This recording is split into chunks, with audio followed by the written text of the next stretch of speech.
So then the joint cartilage and disc injuries we're going to talk about is lunate dislocation and then the triangle fibrocartilage complex. So lunate dislocation is falling backwards or a reverse foosh. So that has a higher degree of difficulty, right? If you just do a forward foosh, you get more points if you do it backwards.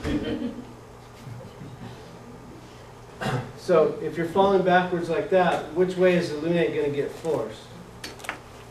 It's going to get forced this way here, towards the palmar surface. So it's bending back like that, it's getting forced out this way.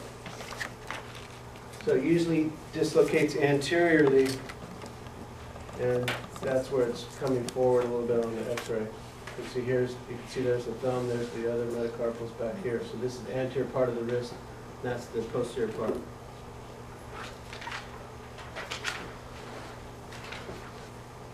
All right, so it's volar or anterior displacement of the lunate in relation to the radius and the other carpals.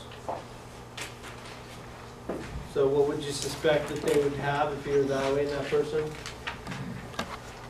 Would it be tender over that area? Yeah, would you feel something sticking out on this side probably? Yeah.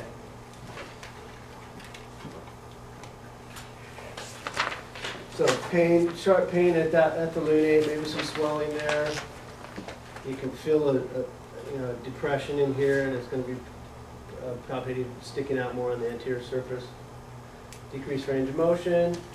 Again, if the lunate's part of what affects the carpal tunnel, if it's moving forward, is that going to compromise the tunnel? Yeah, because it's pushing into it. So that could induce carpal tunnel type symptoms. Anything that's going to constrict that opening where the nerve goes through can give you median nerve compression stuff. And then Murphy's sign, what that is, it's similar to boxer sign. Basically, you're going to hold the fist up like this, and then see how normally this bone, the third metacarpal, is higher than the second and the fourth. So in this case, it'll be flat. Okay. Just make sure if you're checking that with somebody next to you, they don't punch you in the face, right? So then now the triangular fibrocartilage complex, that could happen from a foosh, or you can have a blow to this area here, or it can be repetitive, doing something like this. I had this patient that came in the other day with, he repairs copiers, so he's doing a lot of screwing and stuff like that. And so he was saying that he just started playing tennis and that he was having pain. Let's see, he was pointing like here. So what kind of problem do you think that he might have? Cubital tunnel's on here.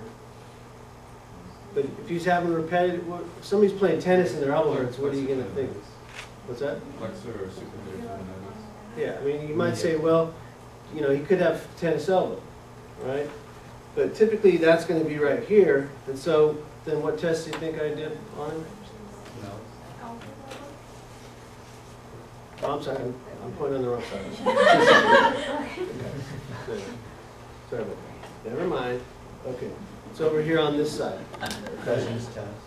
So yeah, I did the Mills and Cosins, but he didn't have any pain. And then I said, well, he said it only happens when I do certain movements, like doing this kind of movement. Okay. So what I did instead was I had him press like this. Or actually, no, it was this motion.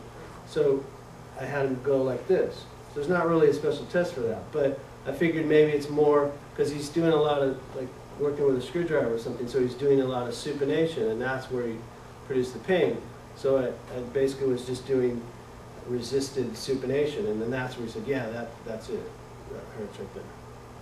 So sometimes, if you do these typical special tests and you know there's some kind of problem, because it sounded like it was contractile thing because he's doing repetitive motion, but the typical tests weren't doing it, and so the motion he was doing was more this kind of thing. If you're screwing in a screwdriver, you're doing supination like that. So I just modified it a little bit. So like I say, when you're doing special tests, if you think it through and you say, okay, I need to change that around a little bit to try to elicit the symptoms. Because if you suspect that's what the problem is, you might just have to try things a little differently. So from a chiropractic perspective, or what type of modality did you use to treat it? I used ultrasound. And I did also some like cross friction fiber massage. Plus I told them, okay, you need to do some stretching exercises, and I gave them a handout on some stretching exercises. There's like a handout, a bunch of them on carpal tunnel, and just basic, stretching this way, stretching that way. And then I told them to try to kind of modify, see if it's a supinator, do, and then maybe kind of accentuate this type of thing to stretch the supinator muscle a little bit more.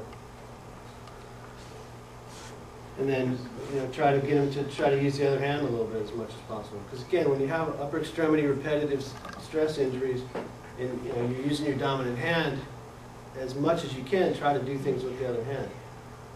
Try to spread out the load. All right, so back to this triangular fibrocartilage complex. So, if somebody's swinging, this is the type of motion where you're compressing right there, where you're going to injure that area. It can be a repetitive type of thing, or, let's say if somebody's doing some type of repetitive activity where they're doing like this, maybe if they're using a jackhammer or something, some type of thing, or, if they do a lot of lunging with their sword. So it's forced ulnar deviation, repetitive loading, and compressing. Basically anything that's going to compress that area. And so you're getting tear of the complex of the cartilage, or degeneration of that whole area where the cartilage and then the ligaments and things that hold everything together. And the special test for that, and if I remember right, I don't think I added this one in onto the end of the notes. Yeah. Piano key sign basically is, when you're playing the piano, you have the key and you're pressing down on it. Okay, so basically what you're doing for that piano key sign is you're pressing down on the distal ulna, and there's going to be laxity there, so it's going to move up and down as if this was a big piano key. So you're pressing down. What's that? You press down on the bone? Yeah, on the distal ulna. Okay. So it's on the page at the top of page 95. So piano key sign, when you're pressing down on the distal ulna with pronation of the forearm. So it's down in this position here, and you're pressing down on it like that. What's that? Isn't it pretty much lax anyway? Well, you would compare it from one side to the other, and you're gonna have excessive laxity on that side compared to the other. Okay? And then, if it's equal on both sides, then yeah, that's not so much of a problem. If they're not symptomatic in the area and they're not complaining of problems, like a lot of times you do some of these special tests and you say, well, yeah, something's not right there. But then you have to ask them, is it significant in their life? Do they have problems in that area? Is there pain? Is there restriction in motion? And then palatable means like if it's kind of puffy and swollen, it's like there'll be like a kind of a swelling or a puffiness in there. When you press down on it, you can feel almost like some fluids moving in there. Because if there's a chronic injury or even an acute injury, there's going to be some swelling in there. Okay, so it's on the opposite side of the thumb, and it's similar to the meniscus in the knee or other areas, like I said, where there's cartilage discs.